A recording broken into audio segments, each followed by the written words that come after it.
Okay. Okay, apparently we're live. Let me just double check. Yes, apparently you're live. Apparently, but it doesn't seem real yet. Hang on. No, I don't think we are. It says we are, but let's just keep waiting. Alright, yes we are. Alright, hang on. Alright, it's just gonna add up. I've just muted it on the other side. Alright, so welcome guys to a very special episode. I don't usually do Sunday night episodes, I only do these if I think they're worthy. But clearly I think Joel Jammal and Samraat Joshua Grewal are worthy of this special episode for my channel. So It's a pleasure to be here. no, I'm very thrilled to have you. So introduce yourselves. Joel, you go first, and then Joshua, Yes. you go second. Sure, I'm Joel Jammal. I have an interest. I guess you could call me a conservative activist. I enjoy being a Christian first and foremost. Me too. And I probably rose to notoriety more recently due to the issues happening in the CDP, which I'm sure we'll talk about. Yes, we will. Oh, okay, your thing hasn't... Oh, I really hate this thing. It's just, you're not in the system properly again. And Joshua, did you want to introduce yourself? Yep, so I'm Joshua. I consider myself a Christian activist in the political sphere. Aside from that, there's not much else. Just involved in politics and involved in pushing a Christian agenda in politics. That's all very good stuff. Did you want to explain, first of all, the recent drama involving Fred Nile? Now, he's a Christian, he's 85 years old, he's one of the few Christian parties that we have left in Australia, and you guys, caused a mutiny. You tried to overthrow the poor old codger. Did you want to explain why you did that, whose idea it was? Do you want to... Samraat, you're the one, I think, whose idea it was. Is that correct? Yes. Do you want to discuss that while I try and figure out why the screen is abnormal? So essentially, the whole move was an attempt to reform the party and bring it into a state in which it could win elections. It's been a movement that's been growing the party for a few years now, going back a decade or two. So there's been lots of party members in 2011, 2017, 18 that have tried to raise concerns about the way the party was functioning and voice its concerns and have them heard and have them acted upon and just fix up broken systems in the party. And one of those systems is the conflicts of interest on the board, so the leadership of the party. So essentially, there's a whole, everyone knows the whole succession stuff about Fred. He's meant to hand over to someone in 2011, 2015, 16, 17, 18. Whenever you mention Fred Nile to anyone in the Christian sphere or just in the general public, they always think of succession and the numerous times Fred has meant to hand over his position in Parliament to someone else. Mm-hmm. So that's essentially what the movie was about. So with Fred, it wasn't about taking Fred out of Parliament. It was about taking Fred off the board so that there isn't that conflict anymore. Because if Fred's on the board as a parliamentarian and you have other people on the board who want his seat, then all they care about is his seat, not the party. Mm-hmm. And so the idea was to get rid of everyone on the board who's just concerned about getting elected and put them aside and have people on the board that can actually focus on the party and the party membership and push that forward as opposed to their squabbles to get into Parliament. Okay, so I'm seeing in the chats here, some people are saying, well, Fred Nile is a legend. Fred is so nice to everyone, even when they are in his face protesting. So obviously, he's a senior citizen. I think there's a feeling of empathy and sympathy that goes towards an older person, and then you guys attempt this coup. it seems a little bit, I suppose, from certain perspectives, a little bit cold. You felt it was necessary. Why? Did you feel like the party was out of order? Did you feel like, what do you want? Like, So there's two what's the points point? to that. Yeah, There's 2 points to that. The first point is why it was necessary. So the reason it was necessary was because people have tried to push for change in leadership for over 20 years now, and every attempt has been shut down by the leadership, which includes Fred Nile and Ross Clifford and other members of the board. So there's been numerous attempts to go to the board, in a spirit of dialogue and just sit with them and express concerns. And when it's done in that matter, the board simply ignores it. And the second thing to remember is that this is a political party. This isn't a church. This isn't, an old people's home or a charitable organization. This is a political party, and its goals are to get people elected. And when it's failing in its goals, when it's failing performance, it's standard procedure to have a leadership review, to take a look and say, okay, here are our leaders. Mm-hmm. What have they done to fix these issues?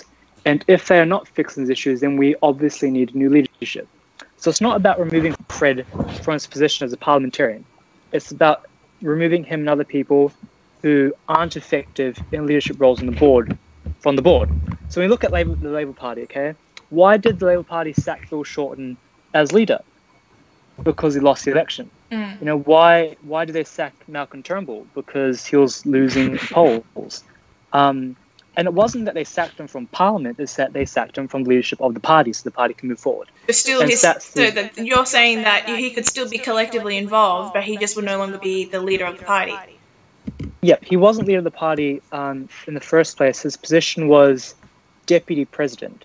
So, technically speaking, someone else is the leader of the party. But it was simply a move to separate the party from the parliament and keep those separate. So the party can focus on the party and parliamentarians can then focus on parliament. Mm. And so, Joel, the role that you played was that you seconded... Oh, no, you didn't second the motion. You called the motion, correct? Yeah, that's right. I was asked by Samraat to move the first motion. It was to dissolve the board. Yeah. It was to dissolve the board, and we can go through the events of that. But they didn't like that at all, naturally. Oh, I saw the video. Everyone's shouting at you like you're Hitler or like you're Judas. Yeah, look, I don't blame them because they didn't understand what we were doing. It wasn't until later that a lot of people actually stayed around. A lot of the people wanted to know what was going on, and we explained. But that's a long story. But look, when I moved the first motion, what wasn't caught on camera was that the chair, Ross Clifford, he actually ruled it out of order. He pretty much said it's not, you can't move something like that. It's not on the agenda. Can you move left? Yeah, sure. No, the other way, sorry. The other way.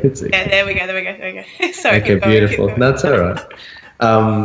Yeah, look, he ruled it out of order after I moved that motion, and then Samraat got up and he backed me up, and he said he put forward a dissenting motion, which meant that you had to have a vote on the motion. They couldn't just sweep it under the rug. And yeah, it ended up being that they were in a situation where they put them in a corner, and then they all walked out. They weren't interested in hearing what we had to say. And a lot of the members walked out with them. And Samraat and I, we stayed there, and we held on to with the people that were there, and we actually discussed the issue, and we told them why we were doing what we were doing, and we explained the number of regulations that had been broken, and yeah. Yeah. So do you feel like what is the position now? Where do you guys all stand in the party, or are you choosing to go elsewhere? Oh, I'm really struggling with this Skype. It's just being weird. What's happening currently? Yep. Well, yeah, go for it, Samraat.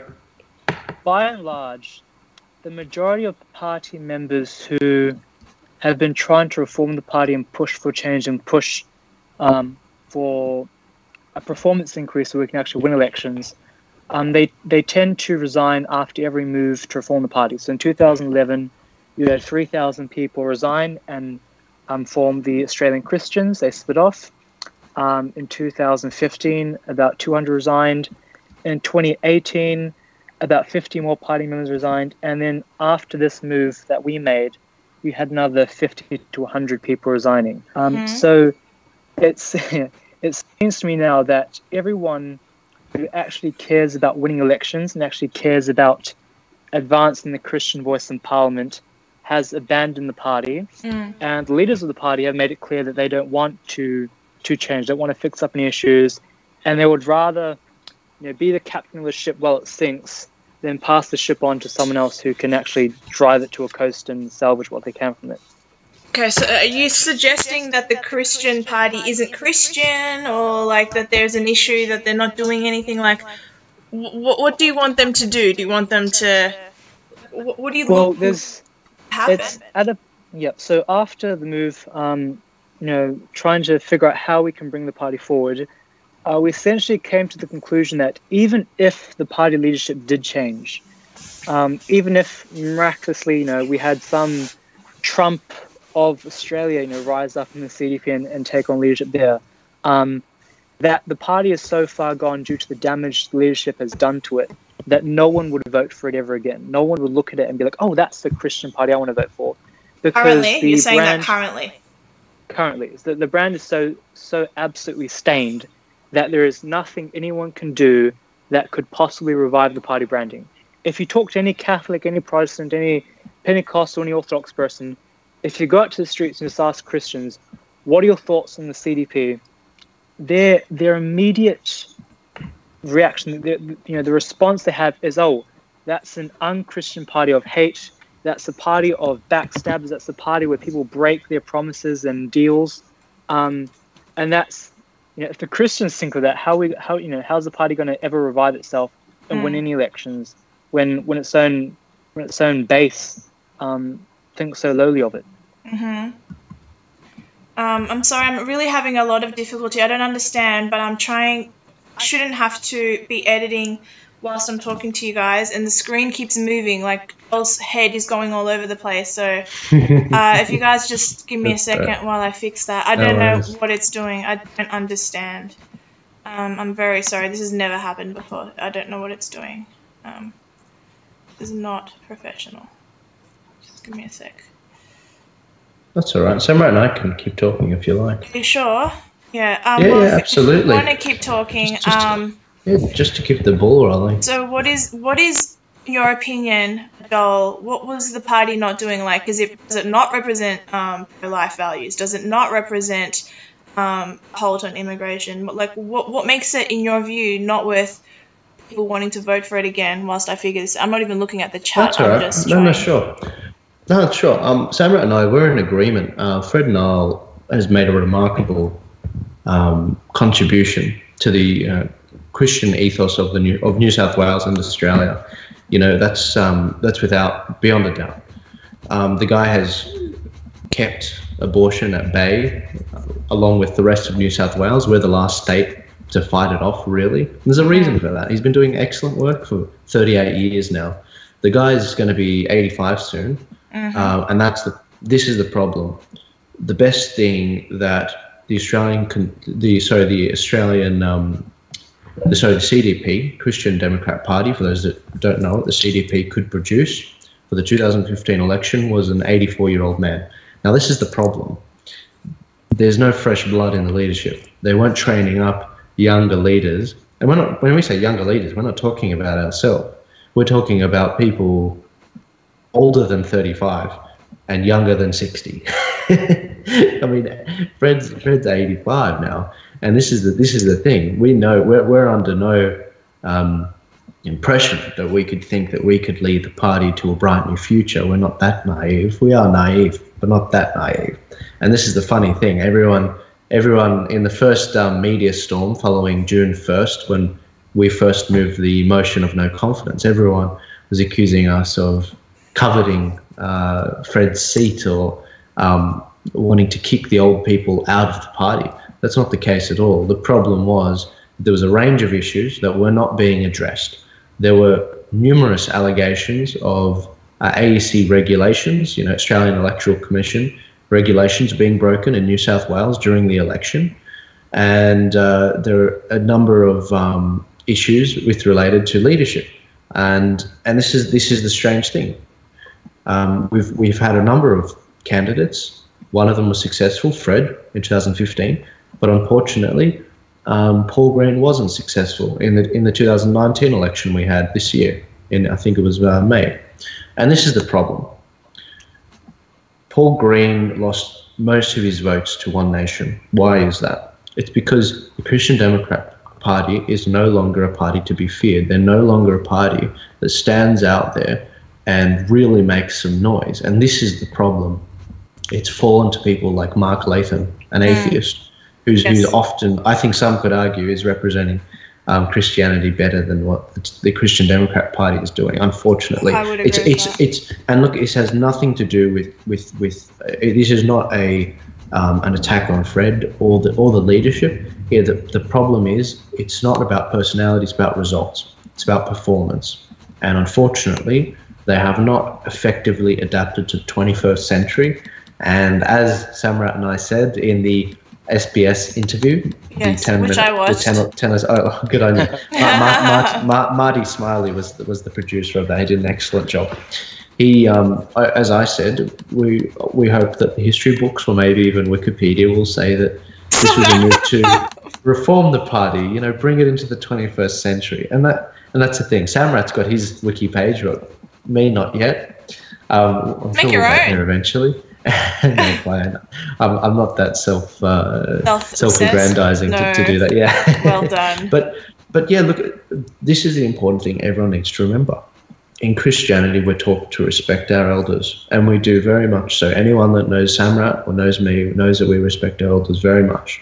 But the problem is that the people that have been leading this fight, they've been failing. And when we've told them that they're failing, in a number of reasons, whether that be performance, the Electoral Commission, or a number of ways that they run the campaign, they don't want to hear a bar of it. It doesn't matter if that's one-on-one or whether that's in a party meeting. They don't want to hear it. They do not take the steps that are needed to bring about change, to invigorate the base. And as a result, all of these good people are leaving. And so what ended up happening was by June 1st, when Samraat and I made our attempt, it's not that we thought we knew best. It's that there was literally no one else to lead it. We had a lot of followers. We had a lot of people that shared the same concerns, but we didn't have anyone that was willing to stick their neck out and say and call them out, because Fred is God's anointed and this and that, and we shouldn't criticize him. And look, we shouldn't be criticizing overly, more than is necessary, Fred. But unfortunately, they didn't listen in private. They didn't listen when we had people with us, which is what the Bible says, and they didn't listen when we took it to a higher authority. So what did that leave us? That left us with the situation where we had to force them to talk about the issues, and we did. And that's something that we could go into. Did I miss anything, Samraat? Are you looking for Fred's seat? No. How many times did was it Channel 7? Nina Stevens from Channel 7, was it? Yeah, Nina Stevens from Channel 7 asked you 3 times. It's like, just tell me, Samraat, I'm not happy with your answer on this question. Why do you want Fred's seat? Oh, wow. Yeah, Why do you want Fred's seat? That's it. It's like Walid Ali does that. I remember he asked the PM a question in 4 different ways, and he gets the same answer every time. It's like, stop asking in so many different ways. You're going to get the same answer every time. So frustrating. Yeah. It's ridiculous, and I think really that Samraat, it was a little bit scarred from that interview, because it was just like, what are you doing? I'm young. I don't know how to lie. I'm not I'm not an experienced politician. I just know how to tell the truth, and this is what I'm telling you. The party has issues. I don't want Fred's seat. No.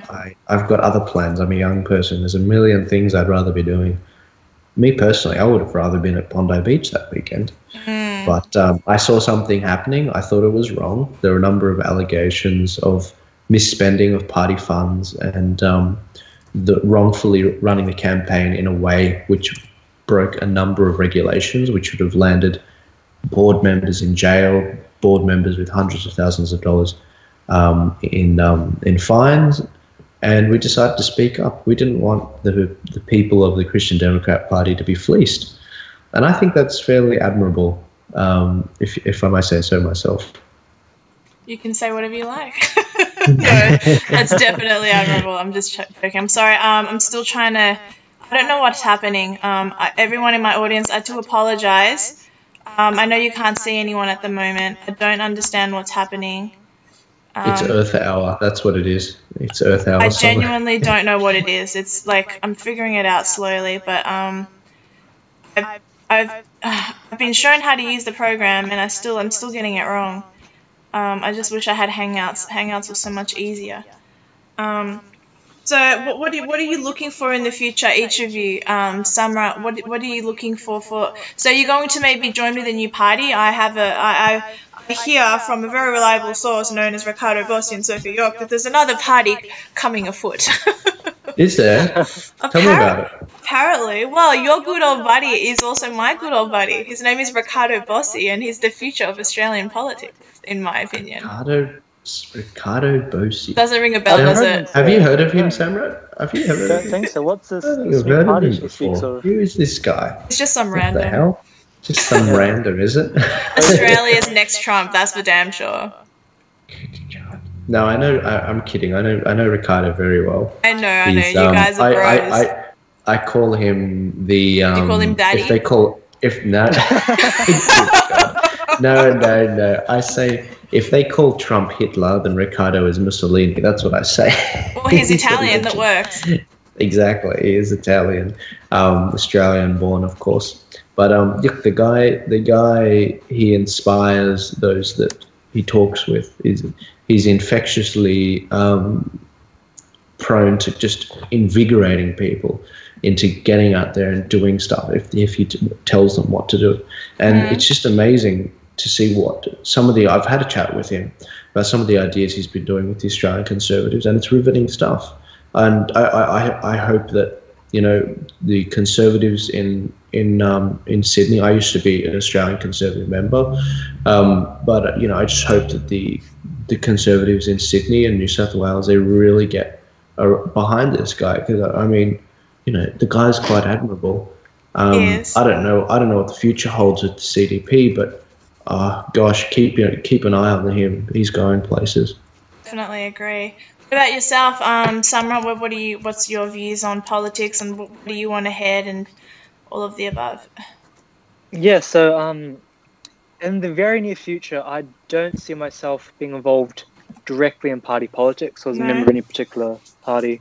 Mm-hmm. And that's just because I kind of think that with my skill set, I would be better behind the scenes working across party lines with different Christians and different parties, as opposed to committing to just one.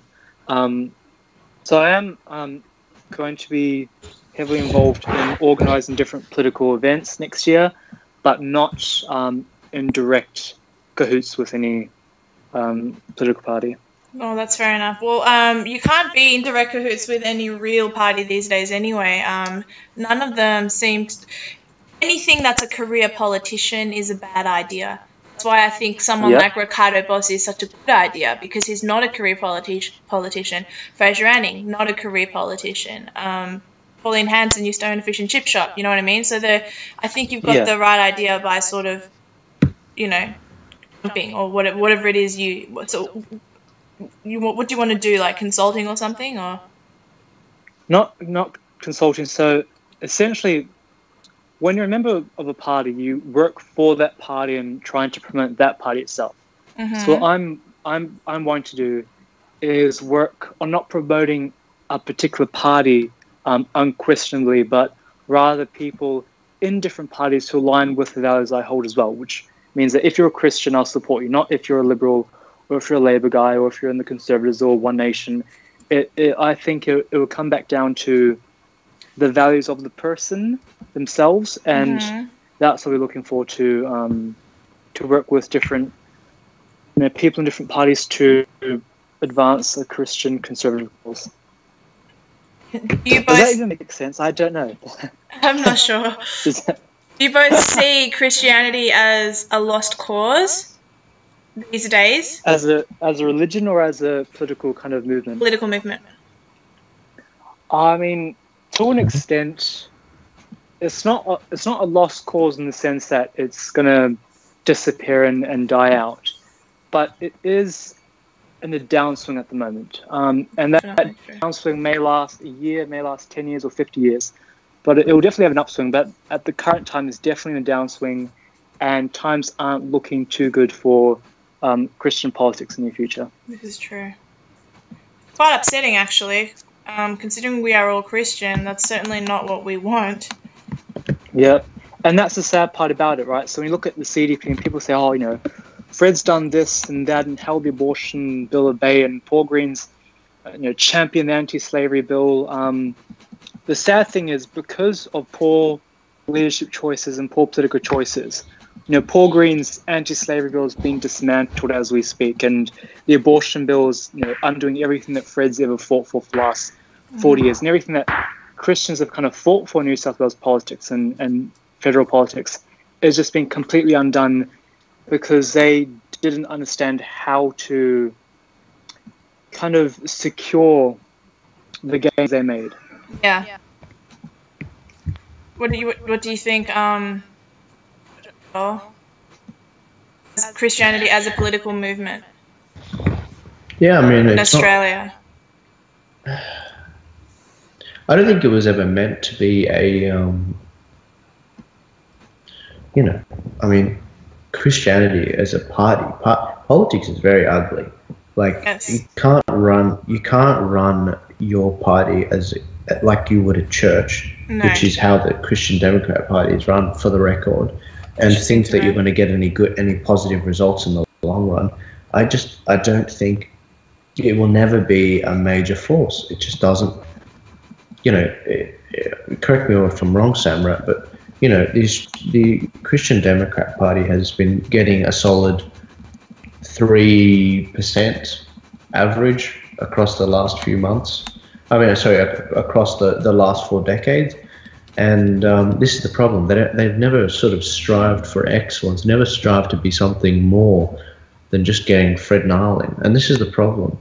They didn't take the steps needed to grow it. They didn't take the steps needed to build up the leadership, build up the youth, to actually allow for there to be transition. And when I say youth, I'm not talking about Samraat and me. I'm talking about 40, 50-year-olds, 30-year-olds, just anyone but us. Because we know that there are more competent people than us that we can get behind.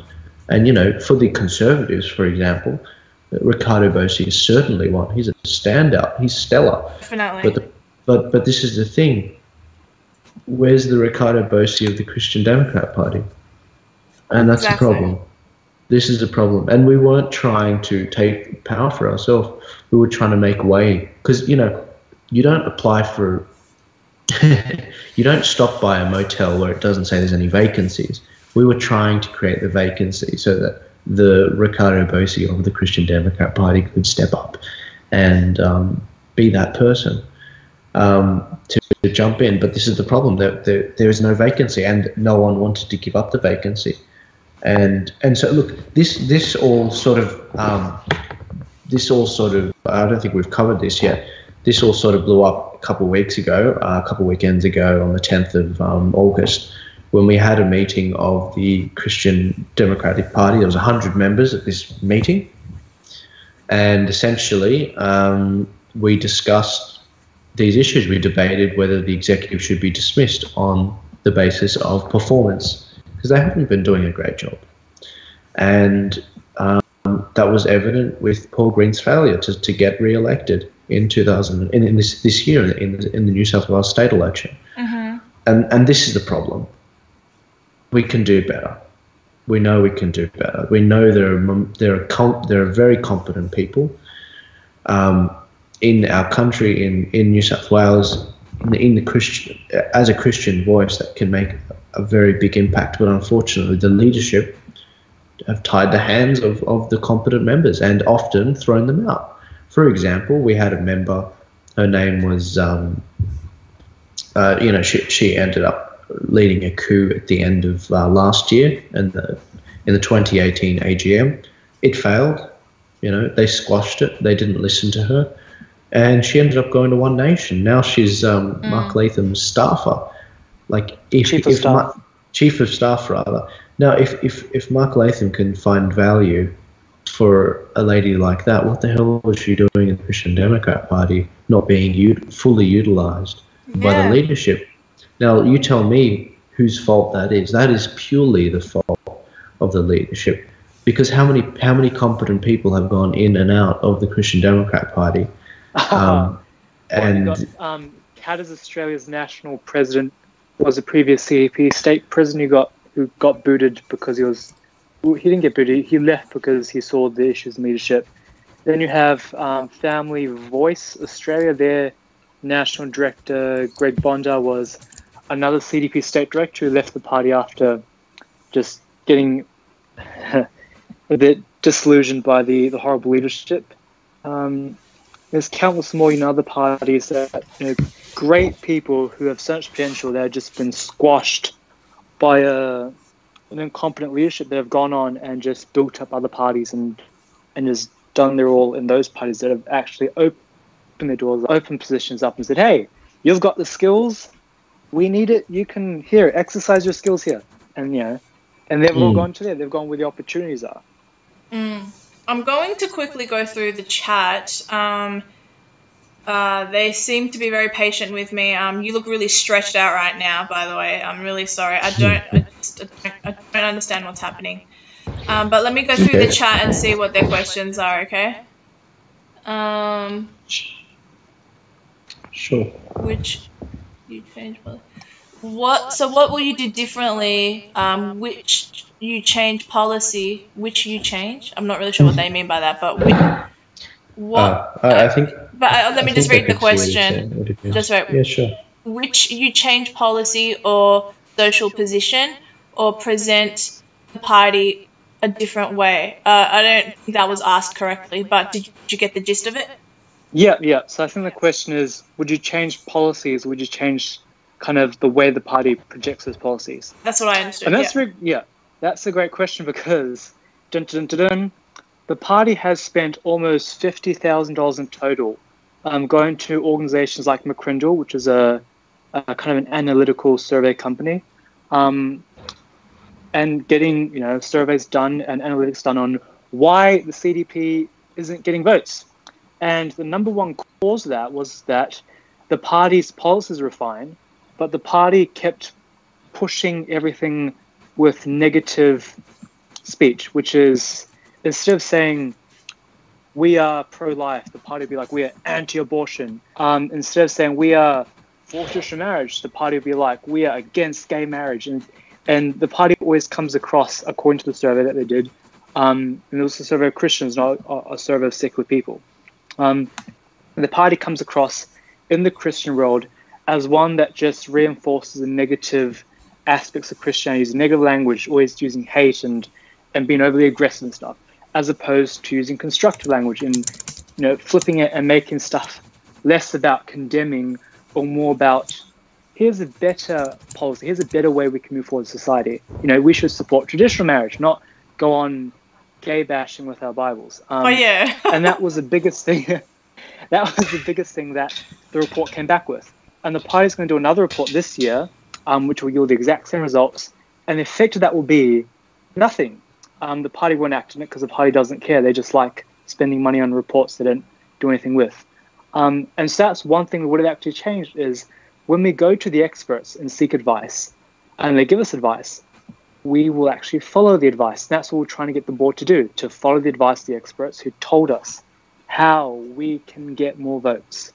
And that was it. So simply switching the way you portray a policy can change people's support for that policy. Okay, so let's see what other questions there are. I've known Fred Nile as far back as the 1970s when he ran the Festival of Light and when the Uniting Church were far more conservative and reasonable. So why will Oh, okay. So, okay. That's the before part. Oh, so that wasn't a question. That was just a guy letting everyone know that he knows Fred Nile. All right. Thanks, Largo Don Wen. That's interesting. Let's have a look. Australian Conservatives. So, are they still going to do it? I saw them on Sky together. I think both spoke well. I think that was Sophie York and Bosie. Was that Yeah. on Sky? I think it was Sophie York and Daisy Cousins. Yeah, both of whom I've had on my channel. Really? If you don't mind me saying, the when Ricardo went on Outsiders with who was it? Ross Cameron and curly haired dude. What's his name? I don't know. Do you guys know? No. Samraat? I know who you're talking about, but I just forgot his name. The duo. Anyway, they when he went on the first time, the ratings went amazingly, and then when he went on the second time, at the start of the episode, you can watch it on his YouTube channel. They start off by saying the views. We got so many good reviews from our viewers, especially the women. So Ricardo had quite the appeal for with the. Ricardo's a pretty good-looking stud. Yeah, I'm not. I don't blame them. Believe me. I thought it was absolutely hilarious. But yeah. But yeah, look, there's some great material on there. You know, I do believe Sky News actually removed an interview with Ricardo on Sky News. Because I think he was speaking too much truth. There was one where he was talking on Julian Assange, and if anyone has that, I encourage you to send that to me on Facebook because I can't find it anywhere. He was talking about Julian Assange, and I think he said something to Rita Panahi Rita Panahi. And I don't think it was in a very good light either. And I think it would be very good to dig that up because I can't find that anywhere. Anyway. How many members of CDP do you think may follow you, Joel, toward the upcoming Australian Conservative Party? That's from Jason Patugno.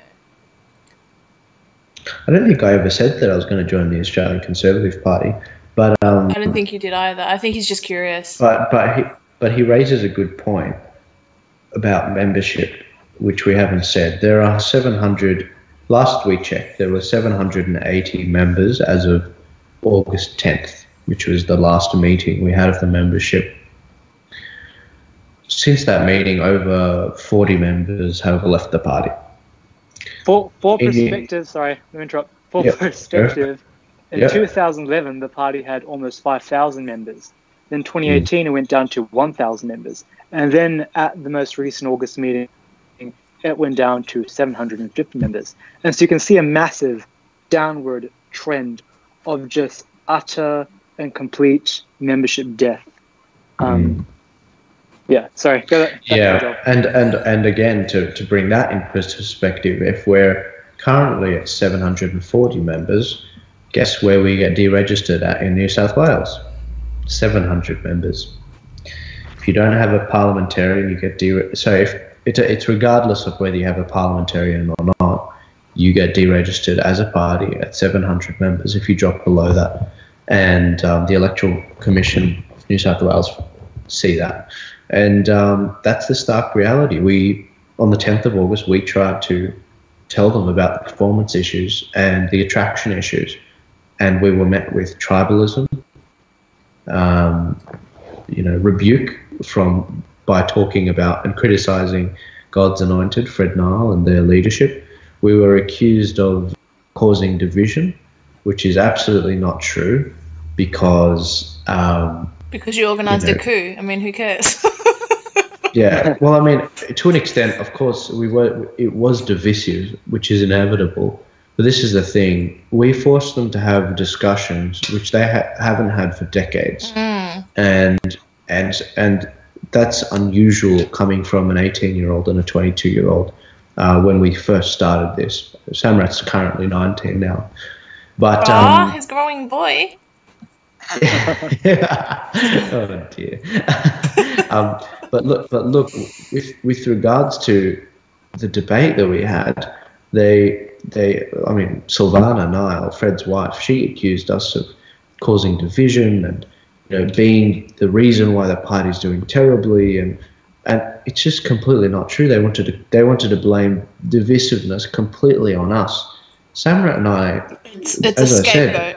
said, we've been on this earth for 19 and 22 years respectively.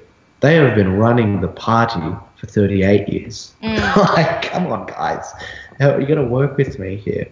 And it's this exact sort of attitude and way that they run the party and shut down any new ideas, which doesn't allow for the party to grow and revolutionize.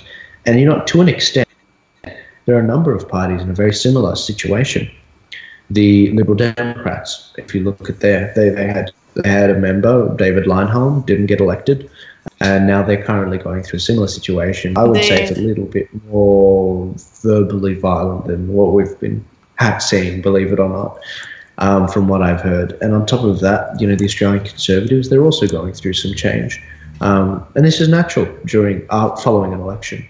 The difference is, what are you going to do with the change and the failure? And this goes for people on a personal level and a party level in groups. The Australian Conservatives, Ricardo threw in the towel, he stepped aside. He has now opened the door to a situation where people like Ricardo Bossi have stepped up in New South Wales and is putting forward a very comprehensive manifesto, as well as a very effective way of running the party in terms of party management. And there's some very exciting things coming out from there. And, the Australian Conservatives had a similar situation. They were in a situation where Corey Bernardi had tied the hands of the leaders in each state and told them to work within this tiny little box, whereas their capabilities were far beyond what they could do. And don't get me wrong, a leader is meant to give people a box within to operate. They can't be completely running rampant. But the person's got to breathe. You've got to allow them to actually exercise their talents to their maximum capacity, because believe it or not, you don't know everything. And, it's only as a group who do a democratic discussion that you come up with the best idea. So that's the Australian Conservatives. And, the Liberal Democrats, they're just doing terribly. I don't even know how they're still registered. I know for a fact. I know they have less than 700 members. They're actually worse off because they don't do... Their paperwork is not as vigorous as the Christian Democrat Party. At least with us, we know where things have gone wrong. With them, you can't even point to the figures and the facts. And I wouldn't know, to be honest. I have a lot of friends in the Liberal Democrat, at least not here in Melbourne. I have a lot of friends up there in New South Wales. I'm a soft libertarian, but there are certain things that I agree with, but I can't get on board with euthanasia. I can't get on board with that at all. And they don't have a very specific stance on abortion. Are you talking? Is your mouth moving? No, yeah, okay. They have a very specific... They don't have a very specific stance on abortion either. It's a little wish-washy, so... I didn't know that about the paperwork. I wonder whether my friend is watching, who is one of the leaders of the Liberal Democrats. How is he? What position? I don't know the position. His name is Dean McRae, and he's one of the New South... Him and what's his name? Keith Francis. They both head the New South Wales division. Yeah. I'm not even sure if they're watching, but one of them I know is watching. Yeah. Have you heard of the Dean McRae? No, I heard Andrew Cooper was... Andrew Cooper is the president. No, he's president at large. Okay. Yeah. And then so then each department or state has their own in charge person, and so Keith Francis is that one for New South Wales, and then the one below him is Dean McRae. Regarding the paperwork and all of that, I'm not really sure, but I certainly think there needs to be a party with like a good constitution and like something that the people can see happening, because there's everything that happens these days with these parties is, join our party where we have all the answers, and then you have a certain contingent of people that decide to join, and then they don't hear or see anything, and then there's a couple of nice little dinners that happen, and then there's just no action. You know what I mean? Yeah. Absolutely. And that's the problem. I mean, I think there needs to be a lot more communication between the party lines. I have no idea why all these conservative parties are separate, to be honest. It's just, I don't know, it just doesn't make any sense to me. Like if you add all of the conservative votes, minor parties, in New South Wales, it equated to one Senate seat, which can move mountains, believe it or not, in brokering deals and getting things over the line and keeping things at bay. But personalities and tribalism wins out in the end. People are more interested in their minor differences than the larger ones that we have with the Greens and Labor and Liberals inclusive. Yes. Well, there's often an argument made. The argument is you never attack your own. Keith is the New South Wales president. Andrew is the national president.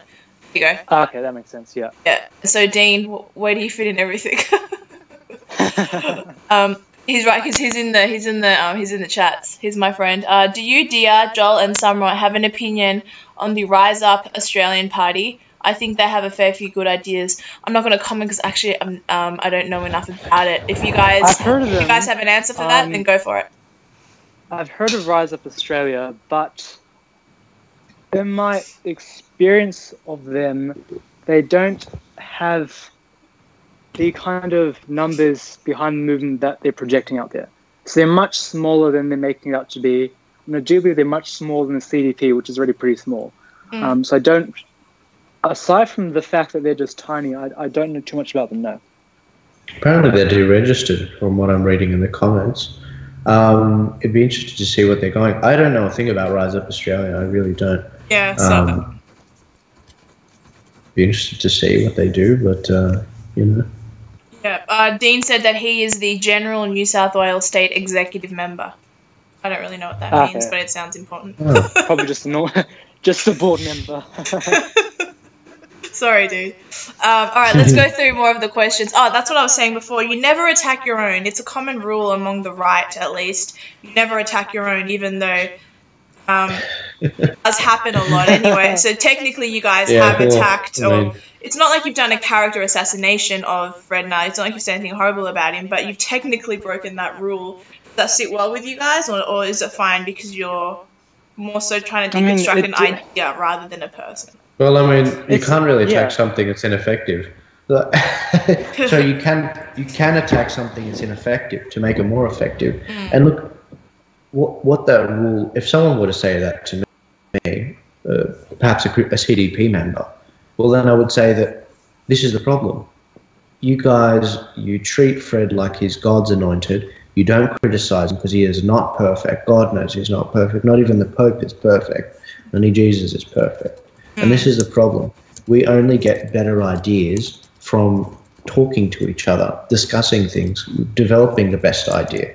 But unfortunately, Fred has demonstrated these last few years an inability to utilize people around him. And, you know, I take Ricardo Bossi's definition for an excellent leader. A true leader uses nothing but what they are to unite many to achieve good. The CDP board, the executive, and Fred Nile, they have not done that. They have not. They failed in the last election. If this abortion bill goes through, they have failed.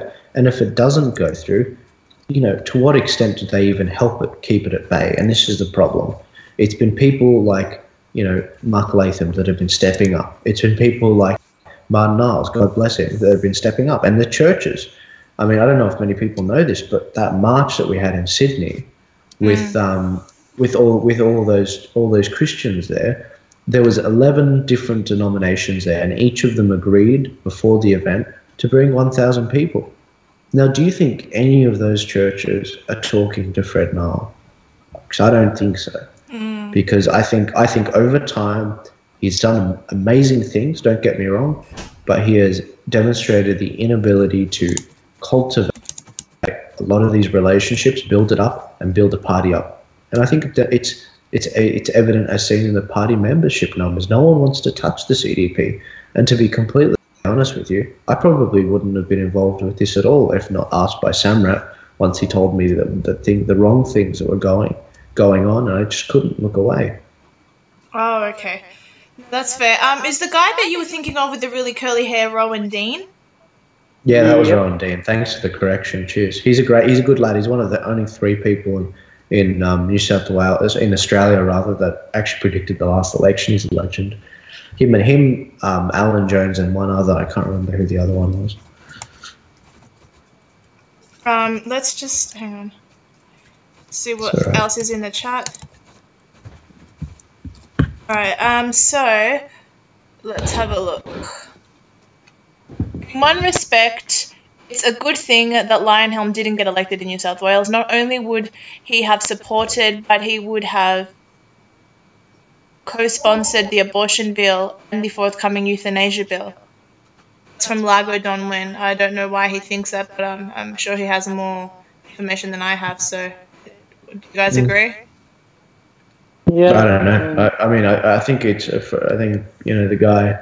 Actually, no, you go, Sam. I don't know if I'm even qualified to answer Yeah, I'm this not. question. I can't respond to that. I mean, yeah. So, as libertarian, Lionhelm would be inclined to vote for the abortion bill on the basis of freedom. Oh, so you're basing it on your idea of what libertarian would vote for. So you're basing it on an assumption. Wasn't he in the Senate, Samraat? Yeah, he was in the Senate. The thing is that the libertarians are split. Many libertarians are adamantly pro-life, and many libertarians are adamantly pro-choice. And some are indifferent. So why? No, I mean, in terms of Lionhelm specifically, based on what he's said in the past about the abortion, which is very little, I would assume that he would be in favour of it. So that it was that's fair. So it's not. Yeah. Yeah, no, that's fine. I was just trying to get. Apparently, Samraat is cool. Samraat is right about the Lib Dems' ideas on abortion. There you go. Got some fans in the audience. Yeah. So, were you both raised as Christian, or did you guys become Christian like at some point? Yeah, I was raised Christian, but naturally I came into the faith a lot more seriously as a not even a young man, younger than that. Maybe when I was 10, 11. Oh, wow. Well done. Yeah. Well, I mean, I had a great... I don't know if people can't tell, but I'm sure you can see my thick eyebrows even on the monted camera of me. Yeah, everyone knows you're Jewish. Just kidding. Jewish. Good God, you're going to get me killed by these white people. I know you're not Jewish. You're Lebanese, is that correct? Okay, good. Yeah, I'm Lebanese and Syrian. Yeah. But born here. My dad's Orthodox. My mum's Maronite. Maronite, funny I should say that. That's actually in one of my speeches you can see on my YouTube channel where I speak to the board. The membership. And it's a 3-minute speech. But and I think Samraat can speak for himself. So Samraat, from what the video that I saw, your mother, you're Indian descended, but that it's not very common for Indian descended individuals to be Christian. Yeah. Which you are. So how'd that happen? I was, yeah. So I was born into a mixed kind of religious household. So I was kind of split between Sikhism, which is a Punjabi religion, and Hinduism. So it's kind of split between practicing those two faiths. So essentially, the transition from me being a Hindu/Sikh to a Christian occurred around the time that I was 8, is like when the seeds were kind of planted, and when I was about 12 is when I fully kind of committed to it. I was like, I'm going to get baptized.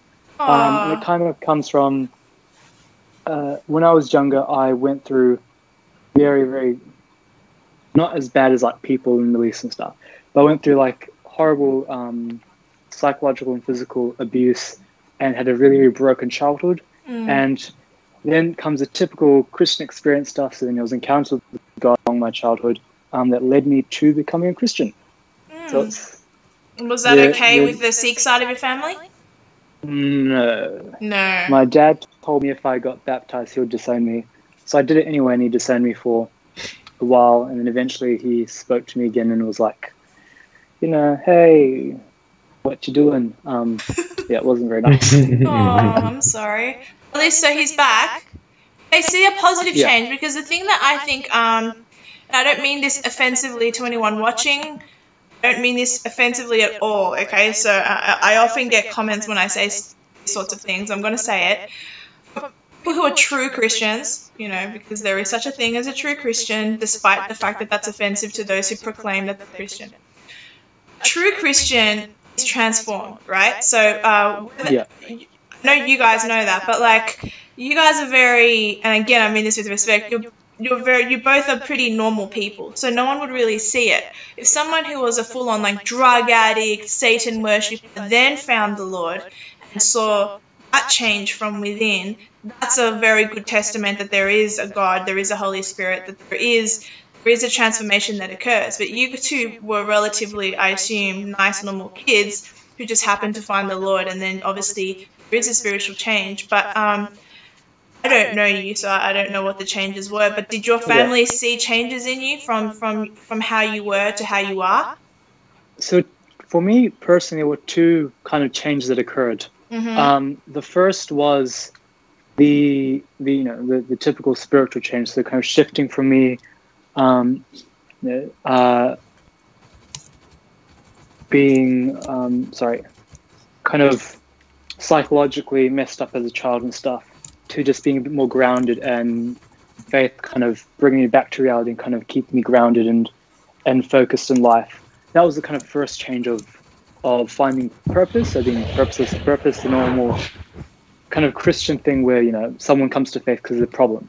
The second kind of change took much longer, so it was about a few years, and it's still probably happening now, where it's transitioning from me being a person who thinks about himself in a selfish manner, with his own agenda, with no kind of, not much regard for morality or the world, kind of shifting towards being a bit more selfless and a bit more concerned about the world in general. And that was a huge shift for me, that, you know, and also a shift from being hateful, you know, being one of those, because many Christian converts tend to swing straight to the, well, I'm a Christian now, and everyone's not Christian is evil. Oh yeah, I hate that. I hate that with all my heart. Yeah, so that was kind of me Christians. when I first kind of got into it. That's how everyone starts off. That's completely normal. Yeah, and it was because I kind of took this, you know, that aspect came from my experience as a Hindu and a Sikh, where you kind of, you know, dislike everyone that's not your religion. And I kind of brought it on to Christianity, and it was a long transformation process to kind of be much more nice and Christ-like, I would say. Much more nice. That's a nice way to put it. Fair enough. So, but did anyone notice change in you? Like, did your father, like, who is obviously still a Sikh, go, wow, my son is so well, the biggest change that he would have seen is comparing me to my sister. So my sister's a Sikh, and if you stand me next to her, you'll immediately see the transformation of Christ, which is that I am, not to blow smoke up my ass, a principled young man with conservative values who's trying to do good for society.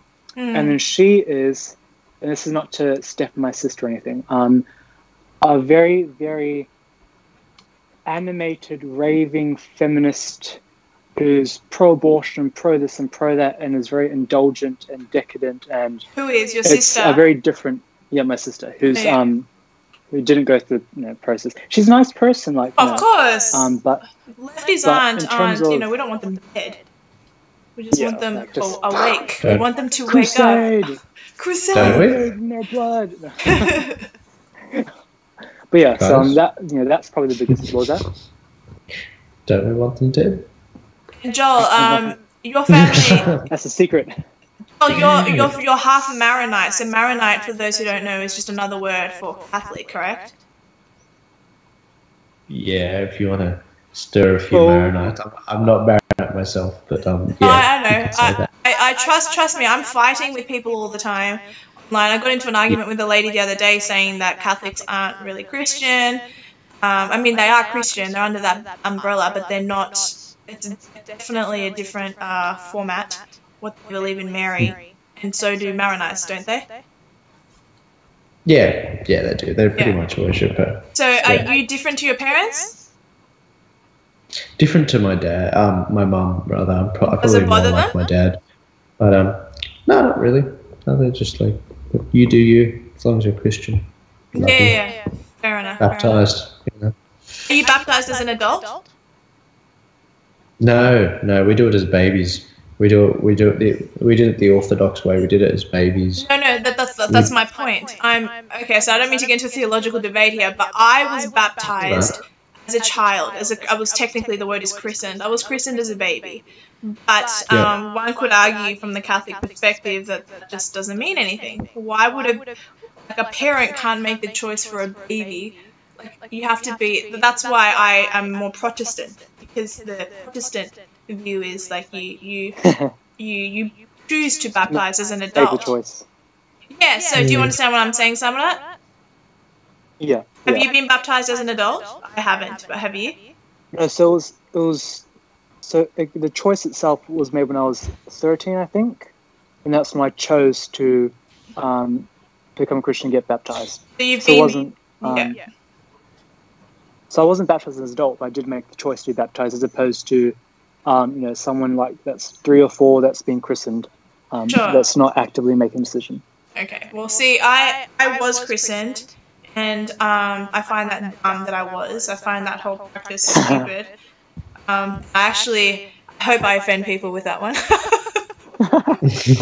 Someone wrote in the chat, offense is taken, not given. Well, in this case, I'm giving that offense. If you were christened as a baby, it means shit. Okay. But if you choose to get baptized as an adult, that's fabulous, because it means, what's with the cameras? I know, if you weren't here earlier, I'm not explaining it. What's with the cameras is that there's an issue and I can't fix it. So when you are baptized as an adult, I don't know what's up with the audio. I can't help that. No one told me about the audio earlier. If they did, I wasn't reading it. I'm not about to fix it now. We're about to go. The YouTube stream to see what everyone's talking about with the camera. And he's stretched out. No, he's stretched out. I told you that already. That's my face can't normally. Fix it. Come on. I can't fix it. I mean, Joel is a very skinny individual. It's good that I stretched him out. This is how I live now. I genuinely couldn't fix it. I need someone to. I need a few more lessons on how to use this Streamlabs. I'll get there. Honestly, I wasn't. Is the audio right there? No, apparently they're saying that there's an echo, but I can't fix. The only way to fix the echo is, what I've noticed, is when we hang up and we come back on, and then for some reason that fixes it all. But that sucks. Yeah, it's retarded. Apparently it's really echoey. I can't fix that. Yeah. I really can't fix that, so I can't help them there. I'm gonna have to figure it out at some point. Just to go back to the subject, I as an adult in my 30s want to make that step. I want to get baptized. And I think that's like, when you do that, you're showing God. It's like when you get married, you're witnessing to everyone else and you're showing everyone, I'm taking this step for the Lord. I'm showing him that I am further committing to his gospel. Yeah. And I haven't done that, and I want to. Do you guys feel the same? Yeah, go for it. Yeah, sure. Why not? No, don't you guys feel like you want to do that? No, I don't. For me personally, if I was christened and I didn't make the choice, for me, because I look at as a Protestant, as a dirty Prot. Dirty Protestant. As a filthy Prot. That's the best, filthy Prot. Oh boy. I view water baptism as like a symbol, right? So it's a physical expression of your choice to become a Christian, enter into the body of Christ is all believers. So if I was Christian as a kid, I would, if I was now or your age, I would want to make at some point that physical choice to actually go into the actual actions of getting baptized, having the water baptism to just symbolize my choice of becoming a Christian, as opposed to it just being made for me as a child. Yeah, no, I agree with you. I completely agree. Yeah, well, look, we ended up talking a little bit about religion, which I like.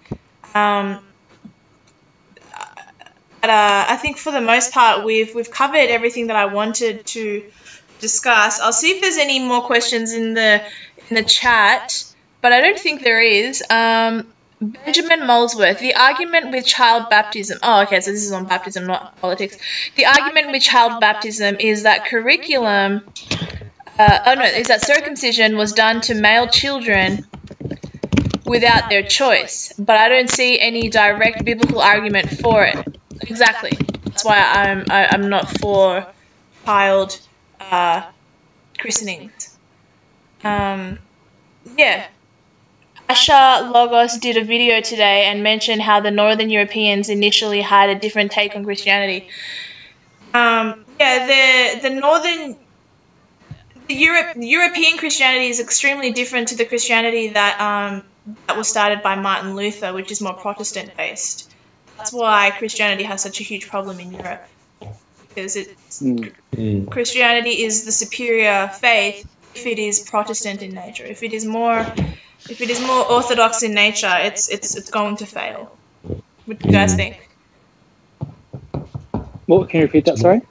Yeah. You believe that Christianity, if it's more Protestant in nature, will be better than if it's more Catholic and saint-like, because that's sort of almost a substitute for paganism? Oh, no, definitely not. No. I mean, in terms, I do think that some Protestant branches may have better theology than Catholicism, Orthodoxy, but I think what makes a type of Christianity good is how much it's like the original thing that was envisioned by the apostles and by Jesus and by God, on what he intended it to be. Like, I can start a new church down the road and declare myself Pope and have all the best theological. Well, you have followers. I feel like you have people in the chats that totally join your cult. What? That's awesome. Sorry, keep going. Keep going. Yeah, it's not doctrine that makes. It is doctrine that kind of makes a branch good or bad, but it's more the intent of it. Is it what it's meant to be, kind of thing. Does that make sense?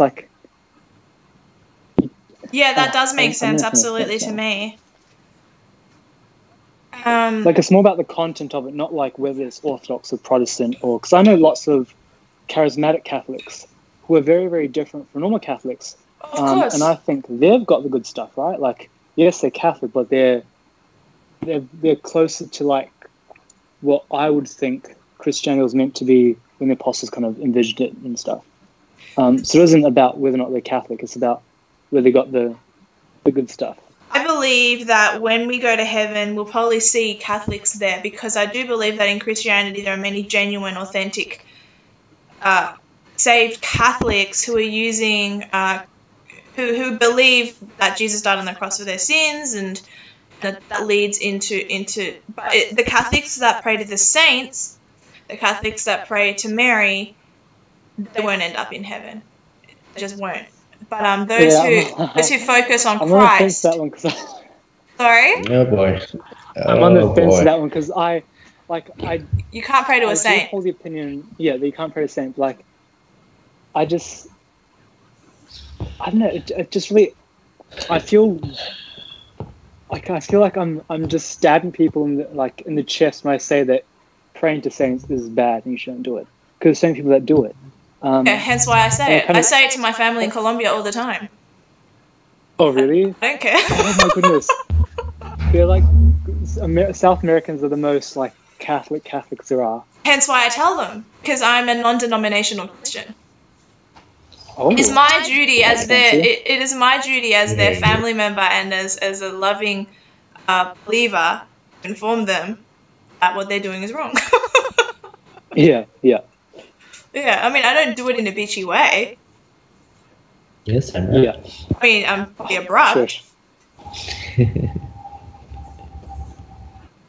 Yeah, so it's a sad thing, really.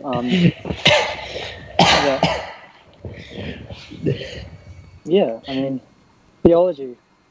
Yeah, I didn't mean to get into theology, to be honest. I just thought, I was because... going to discuss them more, but I was like, I don't want to go too off track with No, well, I mean, theological honestly, debates. you guys have repeated your story, and it's not a bad story at all. I'm not paying out the story. The fact that you guys have done what you've done with SBS and with the Unshackled, and the story's been repeated several times, so I thought I'd try to mix it up a little bit and talk about your faith, because you're both Christians, and part of the reason you joined the Christian Democrats was because you have faith in Christ, and you didn't feel like the party was going anywhere. So I thought, hey, let's bash the Catholics. No, kidding. That's good. Oh boy. I'm just kidding. Benjamin says... questions? Yeah, I don't think there are any more questions. Benjamin says, a lot of Catholics don't understand what Christ dying on the cross did for them. I know. Everyone prays to St. George. They've got the best home loans. Oh, St. George. Yeah, they have great home loans, I assume. King Saul was put to death in the Bible for praying to a saint. That's interesting. I did not know that. I can use that argument next time. Catholics can go to do more works than what is necessary. Yeah, well, Catholics believe in doing good works, just the same way Mormons believe that to get to heaven you have to do good works. The crazy Muslims thing is, believe the same thing. When I was looking through, one day I was like, I put on my theology hat and was like, just went full Martin Luther and pulled out the catechism and just started reading it.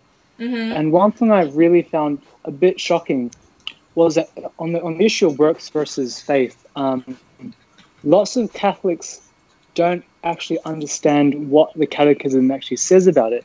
And what Catholicism says about works through faith is that not that you're saved by works alone, not faith, but that faith, according to catechism, that works is an expression of faith. Therefore, if you don't have any works, you don't have any faith. So what they're saying is it's still faith alone kind of thing, but you have to have the works to show it. And lots of Catholics get confused about that stuff. Well, because they don't really read. By your fruits, because there's a Bible verse that says that by your fruits, you will know whether that person. So if I'm a proclaiming Christian, but then I walk around, prostituting my body on the corner with like 100 different men a night, I'm not really being a very good example of showing my fruits as a Christian. You know what I mean? Yeah. Yeah. So I think that's where the Catholics get confused. They think that it means working really hard, but it doesn't. It just means not falling into temptation. Yeah. Yeah. Anyway, does anyone have any finishing thoughts? I think there's heaps of questions in the chat. I mean, well, I'm looking at the chat. There are no questions. Should I stay in the CDP? Here you go. No. No. Absolutely not. Don't waste your money because they'll misspend it on crap they don't need. Don't waste your time because they'll abuse it and just be unthankful for everything you've done for them. Just go to something better. Like just open up Google, type in conservative events, Christian events, go to those and just meet people in the world who are actively pushing for good stuff, not these, parties that just use up your time and money and don't do anything with it. Okay. Yeah, I'd agree with that. I don't. I'd say actively resign from the CDP. I don't think anything good's going to come out from that thing crawling on any longer. Yeah, and I agree. Everyone should do the same thing with the ALA. Australian Liberty Alliance. Yeah. The yellow vest. Yellow vest. Oh my God! What is Avi doing? Man, it's just crazy. Well, I mean, it's not there anymore. It's a different live stream. I know it's still there. I don't know. I like the people. I don't know what they're doing. He renamed it to the Yellow Vest Movement. Indeed, that's exactly right. And that was stupid. It was like... It was fine. The name was fine. That was he's cringy, like trying to out-meme Clive Palmer. All right. It's a very unusual situation. Australia great. Let's make Australia great again. Yeah. All right, let's have a look if there are any other questions. Question time. I'm going up. Up. Apparently, I have the voice of an angel. I know. Oh, that's sweet. Does the camera make me look fat? It's because Joel looks really, really large. I'm sorry. I honestly, I wasn't even touching the screen and it kept moving. So I was like, what the hell is going on? Yeah, I think you really screwed it because I mean, if you look at how we started off, it was perfect. It was perfect. Sort of, I don't know what happened. I genuinely was not touching. Yeah, well, yeah, I just kept moving it until I found something relatively. And then you just appealing nailed to the pancake. By the way, I'm going to be in Sydney sometime next week. Really? Did you guys know that? Yeah, I think maybe I'll be doing something with Carnage House Productions with your little thing. So I'll actually be like on location for you guys to interview me rather than like through the camera, and we won't have to deal with these issues. When are you arriving? Probably Tuesday because I'm driving up this time. Oh, jeez, drive safely. I know, right? Let's have a look. Bit of a drive. What's that, 9 hours? Oof. Oh, no, I'm staying in another place earlier. It'll be fine. We'll figure it all out. Okay. Great question. Hey, dear, when is your birthday? Say that again? Someone's like, hey, dear, when's your birthday? My birthday is the 23rd of March. And what's your mother's maiden name? Why? Don't say that. I wouldn't answer that. Do not answer that. My mother's security number. My mother's maiden name is Morales. No, just kidding. Samraat, what have you done? If you ask me, the future for conservative type parties is to band together and make friends with the libertarians. Charlie Kirk mentioned something similar for a Trump 2020 win. I do agree that libertarians should probably be deemed more on the conservative side of things, and that we should all band together so that there's more power in numbers. I mean, that, we are actively behind the scenes, kind of pushing a whole lot of minor parties, conservative, right wing, to work more closely together and consolidate. Let's see what else. Justin Stringer. Trump's 2020 victory will help us come together here in Australia. To love Kira Lee Smith. She does great work with the binary. Yeah, I've actually spoken to Kira Lee Smith. She's pending for my channel. I asked about 2 months ago if she could do an interview with me, and she said she couldn't at the time, but that she wanted to. So that's pending. What else? Any more questions?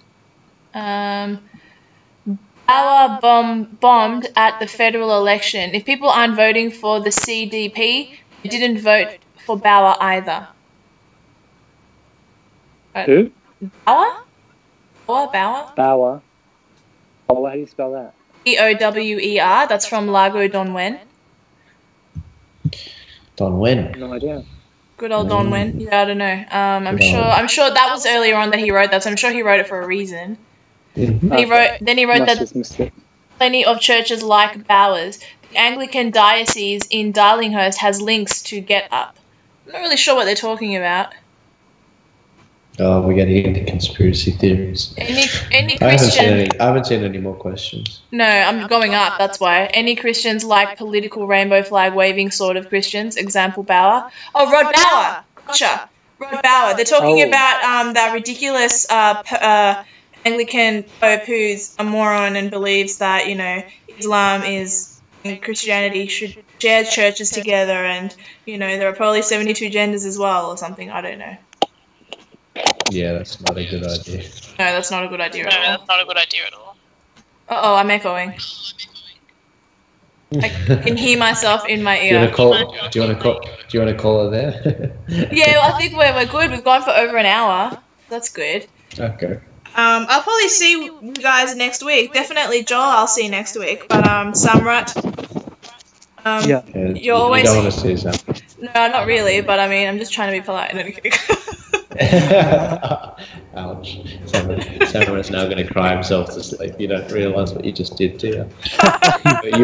You better bring flowers and chocolates with you. No, but like Samraat disappeared on the live stream. And you did it on his birthday as well, which is ridiculous. Whose birthday? Today's birthday? Is it really? No. No. Make me feel really bad. No, well, I'm excited to hang out, and Samraat, think you guys are doing really good. It's good to see that Australia's younger generation is still very sane, lovely conservatives that are banding together for the future of this country, and hopefully you guys are the future. Yeah. Samraat's the future. We're screwed. My God. Whole Mein Kampf as well as, you know, Mein Kampf and the Communist Manifesto. Good God. Are you also reading the Satanic Bible? He didn't have that. Christian Nazbol. What? It's from Lord of the Rings. He's showing his age. Oh, I love Lord of the Rings. No, not Nazgul. Nazbol, National Bolshevik, because I was holding the Communist Manifesto He said Nazgul. Oh, no, do you know what would be really National cool? Bolshevik. If your friend was an ant. I'd love to have an ant. Well, For those who have no idea what I'm talking about, it's a tree that can walk and move and talk. I know what it is. Yeah, but just in case the people of the audience know I'm a nerd, but like I just thought I'd nerd it up. Samraat's best friend is an ant. Samraat's best friend is an ant. Except the only problem is that it doesn't walk or speak back to him. Really?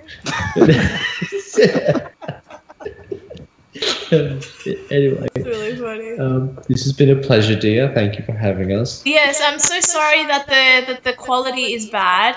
That's right. Live and learn. Maybe At least it's not. maybe you guys can help me out with it, like up there. Samraat's an expert, but yeah, I'm a tech genius. Are you? You know, yeah, Google. No, I'm not. I don't know. yes, he is. Then you guys will Maybe, be no I have no help to idea. me. I use Streamlabs OBS, and I've had people helping me already, but something's happening and I'm still not getting the hang of it. So that's why my latest interviews have been so bad. Not with content, but with visuals. I think you just need to take a Well, note out of Dougal's When you book and come just up, let us know, and yeah. we shall convene and see So what we can do. Which day did you say you arrived? Monday? I'll be Tuesday? arriving on Tuesday for sure. I don't know And then- when on and Tuesday, you've but I'll be got a- arriving you've on a got a- Tuesday. And you've got a place to stay for a week or 5 days, or? Oh, I think I'm staying with my friend Joyce. She's a Christian and she's discipling me a little bit at the moment because I feel like I need it. In saying that though, Joel Jammal's been fantastic. Sometimes you've given me really lovely Christian advice, which has been very helpful. But anyway, so I'll be there, and hopefully we can like, I don't know, do a Bible study together or something. It'll be fun. That'd be cool. Yeah, sure. Correct, Yeah, yeah. that'd be fun. Yeah, we Yeah, should. We Samraat's can always just looking nerd for a out fight. and Alright. go full prot. We'll go full Protestant. Yeah. Full pro. Well, And have Joel play the Catholic for I'm us. non-denominational. Yeah, exactly. How the hell am I the Catholic? My God. You've come from Doesn't make Maronite any blood. sense. Well, technically, I'm the more Catholic one because my family is full-on Catholic. Both my Spanish side and my Colombian side equals Catholic. Well, first of all, the Catholics broke away from the Orthodox Church, my dad's side, and they came and purged the Maronite history and made it Catholic history. So I'm like, how am I defending Catholics? Well, you're Lebanese. You should be Muslim. You're all a stone throw away. You're all basically the same thing. Yeah. Oh boy! All right. That's funny. All right, we'd better go. Everyone. So if you want to find out what's been happening with Joel and Samraat, there is actually in the link in the description box below. The channel. The channel is Carnage House Productions, and Samraat appears physically on camera. You know. You can see him there, and they discuss the story. It's a 33-minute video. It's really interesting. But you can just write their names on Google, and you'll see all the stories. Don't use Google, use Bing. But anyway, you can find me on Facebook, Joel Jammal, on my YouTube account, and you can follow Samraat's Facebook page at Samraat. I'll add it. Hashtag- Is that right? Samraat? Hashtag sponsored by Bing. Exactly. Yeah, there I'll you go. add it in the description box below. Someone named Rob C said, tell Samraat that he is bad at games. Oh hell No. No. Rob's someone I play hearts of iron fall with. Oh, okay. He's just trolling you. All right, and guys, this Wednesday on my channel is I always get his name wrong. Let me just look it up. This Wednesday on my regular 8:15 p.m. live stream, I have Guriel. Guriel is a former Muslim. He'll be on my channel discussing his conversion from Islam to Christianity. He's now a singer. Met him recently when I went to see him Jewish, what's his name? Amir Safarti, who talks about the rapture. And so this man was singing there, and he's a former Muslim. And so if you guys want to tune into that, we'll be talking mainly theology, not politics. So that'll be fun because I tend to talk politics so much. All right. I'm tuning out, guys. Thanks so much for watching. Let me just get it off. Let me, whatever.